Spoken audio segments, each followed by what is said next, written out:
start with Warriors and Hornets, and the Hornets snapped the Warriors' winning streak at 7, beating Golden State 106-102 on Sunday. Terry Rozier finished with 20 points, all in the second half, I might add. Miles Bridges had 22. LaMelo Ball added 21. The Hornets improved to 8-7 on the season, winning 3 straight after a horrendous 5-game skid. So they're finally figuring out ways to win, Jay. Yeah, and if you're going to talk about the Hornets winning, it's because the winner is LaMelo balling. 4 3-pointers made is the most for LaMelo in any quarter of his career. Remember when people didn't like his stroke, thought it was unorthodox and it wouldn't work?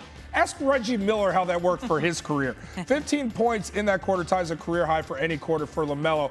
He's the heart and soul of this group. When he's playing at a high level, they're very dangerous. All right, heart and soul of the Warriors. Don't worry, it is still Steph Curry.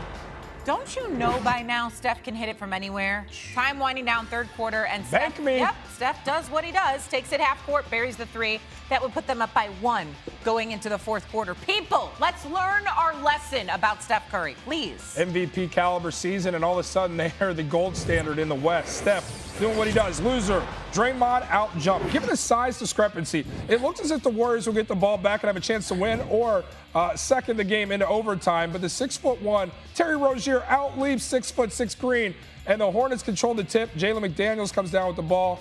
Afterwards, Green talked about being caught off guard by the jump ball. He's just telling us, like, I'm a throw the ball all the way to the top. It's going all the way, bow. Like, oh. But no, it is what it is. Like I said, I got to get that jump ball regardless of what the situation is. It's not his fault. That's on me. Some weird news, I guess we'll call this. The NBA's probe into possible pre-free agency tampering centered on the sign and trade acquisitions of Chicago's Lonzo Ball and Miami's Kyle Lowry appears to have reached the advanced stages. The NBA has conducted numerous interviews with team executives and player agents and has gathered electronic messaging of front office executives over the past 3 months. The league could reveal its findings and any penalties in the very near future. So we will wait and see what happens with that. But in the meantime, the Chicago Bulls, and this juice means to say, they look good. I believe if the season ended today, the Bulls would be the 2 seed in the East. 9-4, a 9-4 Bulls squad, and it's what they've been able to do while facing attrition. Vucevic is out with injury. Patrick Williams lost for the season, so you're without your power forward and your center.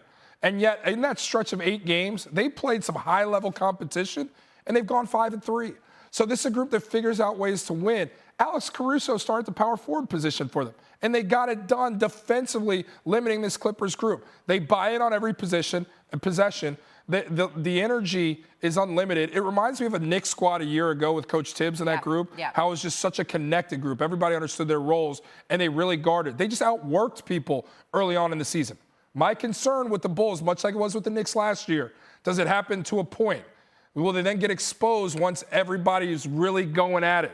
When the Lakers are fully healthy and they see the Bulls on the other side, if they're lucky enough in the playoffs to get to that spot. Do they have enough talent? That bench for the Bulls has gotten a little bit. They need a few more other guys. But when I watch guys like Lonzo and what he brings that team, when I watch a productive backcourt with LaVine and DeMar DeRozan playing like an MVP, the acquisitions in the offseason were so smart from this group. I think they got him overvalued. They probably could have got him for less, but these guys have delivered. Well, they do get some guys back. Kobe White's going to return tonight, right? And they're going to need him because they're on a West Coast swing. They have to see the Lakers. They have to see the likes of the Nuggets. LeBronless Lakers, another opportunity. Right, but LeBron's creeping closer to coming back. Obviously won't be there for tonight, but I know you mentioned adding Caruso into that starting lineup and how good they've been defensively. They forced 10 turnovers at the start of their last game against the Clippers, and it resulted in 14 points for them. And on top of that, what do you always say about good teams? When you go out and you lose badly, they were basically run off the floor by the Warriors. You bounce back, and that's what they did against the Clippers, and that is what was specifically impressive. And speaking of that game, let's go around the association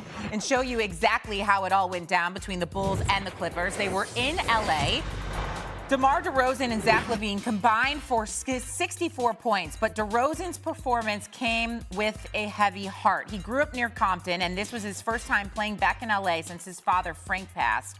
Frank used to go to every single game for DeMar. The Bulls did go on to win by 10, 100-90, was the final score. Man, special. Yeah, for sure. That leads us to the Bucks and the Hawks in ATL, Jay, where Trae Young scored 27 only in the first half. The young and the rest. I'm telling you, when this guy gets going, he's dangerous. Look, I know the Bucks didn't have Chris Middleton or Brook Lopez. They struggled to create offense, but the Hawks took full advantage. That's true. Hawks won by 20 against the reigning champs, and that leads us to Spurs and Lakers, where it basically has been the Anthony Davis show.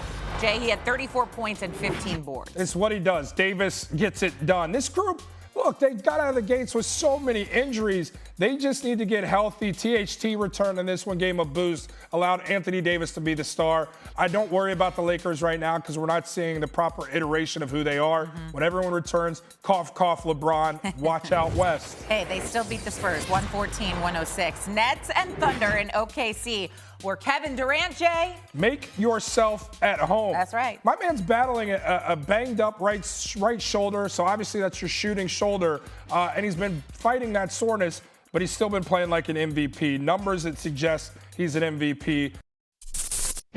Thanks for watching ESPN on YouTube. For live streaming sports and premium content, subscribe to ESPN+.